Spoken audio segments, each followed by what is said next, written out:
Assalamualaikum warahmatullahi wabarakatuh. Saya Cici Ayuandira dari kelas 5B Akuntansi ingin menjelaskan materi yang sudah saya kerjakan mengenai persekutuan di mata kuliah Akuntansi Keuangan Lanjutan 1. Dan sebelum itu saya akan menjelaskan apa itu persekutuan. Persekutuan adalah penggabungan dua orang atau lebih untuk menjalankan suatu perusahaan untuk mendapatkan keuntungan atau laba. Dan ada juga syarat dan ketetapan dalam pembentukan persekutuan, yaitu laba dan rugi harus dibagi dua, baik itu pemilik perusahaan maupun penanam modal.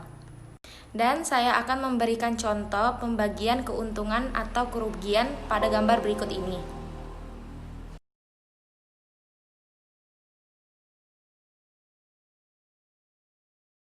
Dan ada pun contoh soal yang sudah saya kerjakan, dan saya akan menjelaskan sedikit isi-isi di dalam soal tersebut.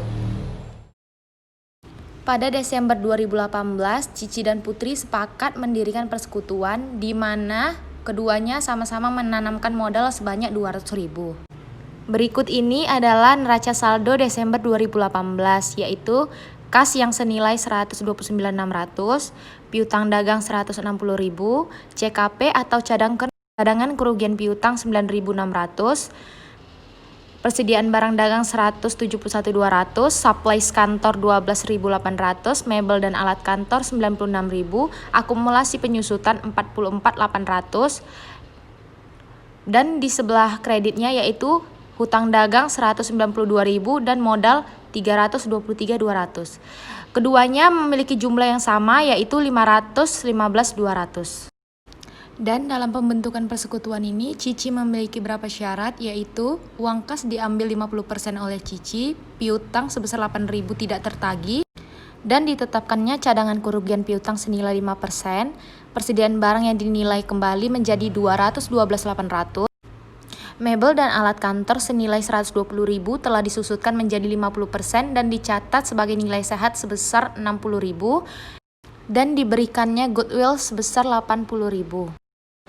Dan berikut ini adalah jurnal jika persekutuan yang baru dibentuk melanjutkan buku perusahaan yang terdahulu. Dan modal yang senilai 64.800 dan kas senilai 64.800. Itu didapat dari kas yang di neraca dikali 50%. Dan CKP didapat dari piutang dikurang dengan piutang tidak tertagih senilai 8.000. Lalu dikali dengan 5%, lalu dikurang dengan CKP yang lama. Dan persediaan barang dagang didapat dari persediaan barang dagang yang lalu 171.200 dikurang dengan persediaan barang dagang berdasarkan harga pasar senilai 212.800. Dan ada juga akumulasi penyusutan mebel dan alat kantor, yaitu didapat dari neraca saldo yang di atas, sama seperti goodwill, yaitu didapat dari neraca saldo.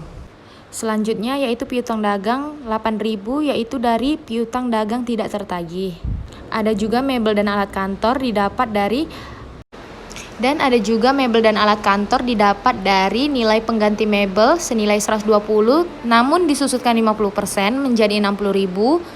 Lalu yang ada di neraca senilai 96 dikurangkan dengan 60.000 menjadi 36.000. Lalu barulah dapat modal yaitu senilai 124.400. Dan ini adalah jurnal jika persekutuan yang baru membentuk buku baru sendiri. Yang pertama yaitu ada kas senilai 200.000 sama seperti yang dijelaskan di atas. Dan ada juga piutang dagang senilai 152.000 didapat dari 160.000 yang ada di neraca dikurang dengan yang 8.000. Ada juga persediaan barang dagang didapat dari harga pasar yaitu senilai 212.800. Supplies kantor didapat dari neraca awal. Mebel dan alat kantor didapat dari hasil yang sudah disusutkan menjadi 50%. CKP didapat dari selisih antara 9.600 dikurang sama CKP yang di bawah yaitu senilai 2.000 menjadi 7.600. Dan modal juga didapat dari neraca. Jadi, modal keseluruhan Cici menjadi 318.000. Berikut ini adalah neraca saldo per tanggal 1 Januari 2019. Kas yang senilai 200, piutang dagang senilai 152.000, dikurang dengan CKP 7.600, dapatlah hasilnya 144.400. Persediaan barang dagang senilai 212.800, supplies kantor senilai 12.800, jadi total aktiva lancarnya adalah 570.000. Berlanjut ke aktiva tetap, yaitu mebel dan alat kantor senilai 60.000, goodwill senilai 80.000, jadi total aktiva tetap senilai 140.000. Total keseluruhan aktiva yaitu 710.000. Lalu di sebelah kredit yaitu ada pasiva, yang pertama itu hutang dagangnya senilai 192.000, ditambah dengan modal putri senilai 200.000, ditambah dengan modal cici senilai 318.000, jadi jumlah hutang dan modal senilai 710.000. Hasilnya sama-sama 110.000. Baiklah, sampai di sini saja hasil dari presentasi saya. Apabila ada lebih dan kurang, saya mohon maaf. Billahi taufiq wal hidayah. Wassalamualaikum warahmatullahi wabarakatuh.